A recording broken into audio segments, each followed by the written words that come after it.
Go back in time for a moment to your high school or middle school. Can you picture the library or the hallway where your locker was, or the spot where you hung out, or even your biology teacher's voice? How about the library or the librarian? Do you remember anything about your school's library? I don't. Was there a library at Berkeley High School? There must have been, but it made no impact on me. That's the sad truth. Like the majority of secondary students today, I avoided reading and suffered because of it. What might have changed that for me? What if there had been ongoing activities like zine creation or special events like an author's visit? What if I had been propelled through those doors? Many students and teachers need that invitation. Advocacy is speaking up. We have value and inviting people to come in and see, then sharing our vision with everyone, showing them the real difference an effective library program makes in the lives of our students and our school community.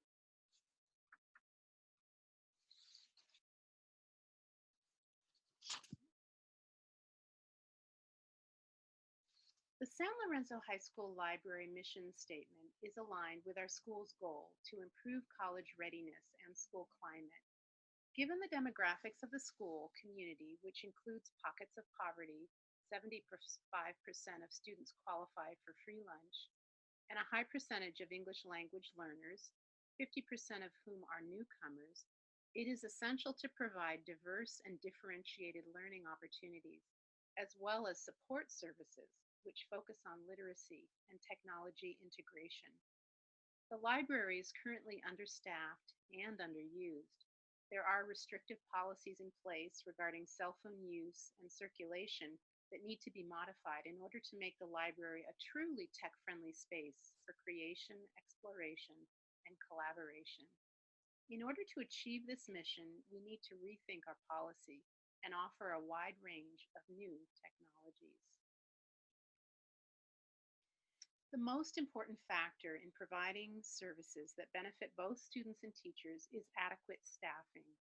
The San Lorenzo High currently has one full-time librarian and one part-time library media technician. The hiring of a second part-time paraprofessional would be necessary in order to provide students full access to library services and resources. The Makerspace and Writing Center will require a trained staff member and peer tutors to field questions. Students would need instruction in how to use these technologies responsibly and effectively. All of this requires time and planning on the part of the teacher librarian. Adequate staffing would enable her to leave the library in order to visit classrooms, collaborate with teachers, and co-teach in the library or the classroom. Ultimately, it is this differentiated instruction that will support our patrons in their academic and personal success.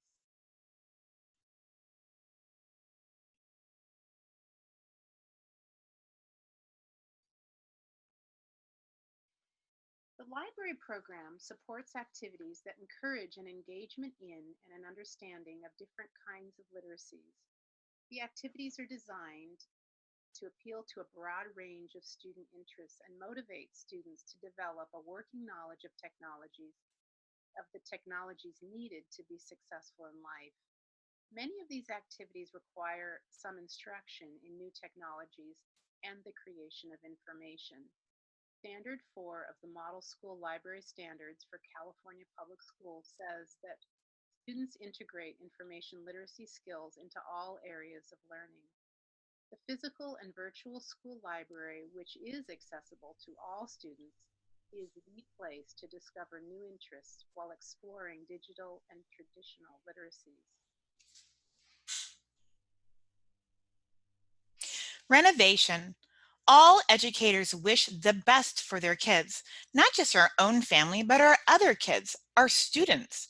A critical step to providing services to our students is creating opportunities for exploration, creativity, writing, project-based learning, critical thinking, all geared towards creating lifelong learners. However, upon observation, students are near the library, reading, playing games, and talking without actually going inside. The library hasn't become their home. we must bring the students back into the San Lorenzo School Library. By creating a space where our teens feel welcome, have a sense of ownership, and feel as the space allows for the pursuit of their interests, the library can become a third space between home and school where students can pursue personal interests, deepen knowledge, and literacy skills.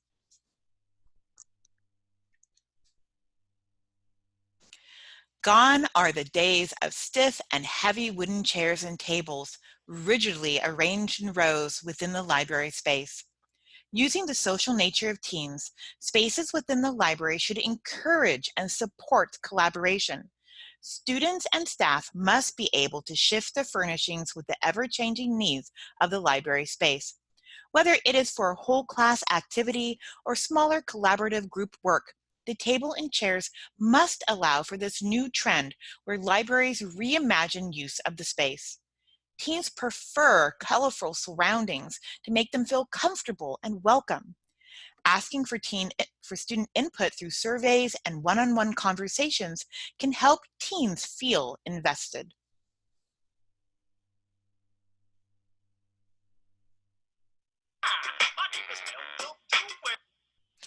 Ever heard of the Dewey Decimal System wrap? For years, librarians have sought to make the Dewey Decimal System child-friendly and fun. As we no longer use the horse and buggy or the phonograph, it is time to let go of a system which is showing its age. Reorganizing the library allows for students to search for books much like they use Google to find answers. Genreification allows the library to increase its browsability, read its collection more efficiently, increase the circulation of the collection, and allow students to read their favorite genre before moving on to something new, but maybe right next door. Designated spaces. Our ideal library seeks to provide designated spaces for student collaboration, study groups, maker spaces, and the Writing Center. When you have a place for everything, everything then is used far more often. Students can easily sign up for using the rooms and provide feedback through the library's own online outreach, the library's own website. With increased staffing, teachers can send students in small collaborative groups to use the materials in these spaces. These new spaces will become the place where ideas are shared and writing is supported. Technology. Right now, our library has a few aging desktops, and our Chrome cart, which houses the mobile technology, however, currently is locked unless a teacher brings their class into the library. We must first change the school site policy on using the existing technology. Mobile computers allow for students to take the tools where they need them. Adding two clever touchscreens on a movable system will allow students to take them into collaboration rooms or classes to use them in the main area of the library. Having a few tablets on hand enables the library to provide and support apps, which will enrich the students' opportunities with our maker spaces. These can help support collaboration, engagement, exploration, art, and writing. A school's climate speaks to how we, the library, are affecting our students and staff in building a positive change. We hope to spread further in our outreach to our community. As a school strengthens its culture, we reinforce how we work together, supporting our core beliefs. All this promotes our students in their learning outcomes.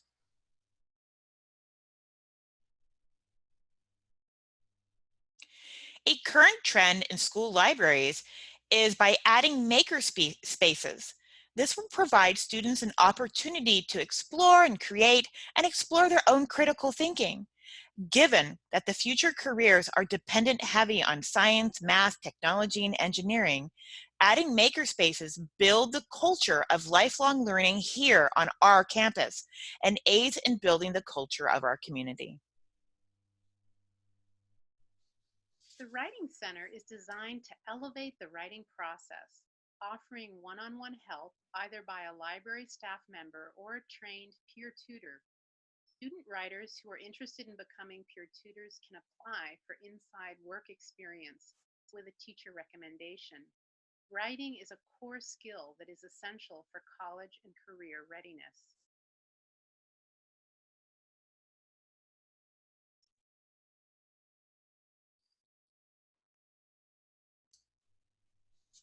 Outreach is part of advocacy and improving the school climate and culture. The best way to do this is by reaching out via the library website, blog, and social media, and by sharing our vision for an effective library program, broadcasting the new learning opportunities available, the new content that students are creating, and the resources available to the community. Focused surveys to parents and the surrounding community can give us valuable information about their needs and participation in our library program. The most needed outreach is to our classroom teachers who rarely visit us nor bring their students. This requires much more effort as it involves participation in department meetings, personal conversations, and a desire on their part to collaborate with us. Trust and credibility is built over time, but it is our belief that by supporting students in their learning through the makerspaces and the ongoing instruction in information and media literacy, that teachers will begin to value our role as true partners in teaching and be willing to collaborate with us. We, the library staff, believe that with some reasonable modifications, increased staffing, and key purchases, we can renovate the library, making it a hub for collaboration and exploration of multiple literacies. We have aligned our goals with the mission of LSVHS and the state priorities of the local control funding formula. Our goal in funding for the library program is to increase student achievement and engagement by providing opportunities for personalized learning, sharing and creation, critical thinking, problem solving, and community involvement. The ongoing assessment of our program is the motor that guides our planning, informs our decision making, and bolsters our value to the community. The data is collected, analyzed, summarized, and the findings are shared and presented at school board meetings and with district advisory committees and all school and district staff members. Regular conferences with the principal and the library committee are important to keep stakeholders accountable in reaching the recommended library goals within an established period of time. In conclusion, an effective library program begins with the first step of self reflection. The "how are we doing" of assessment becomes a brief pause in a continuum of many steps toward a vision. The goal of advocacy and assessment is to show that you, the teacher librarian, are indeed making a difference in the lives of your patrons so that one day they may make a difference in the lives of their communities.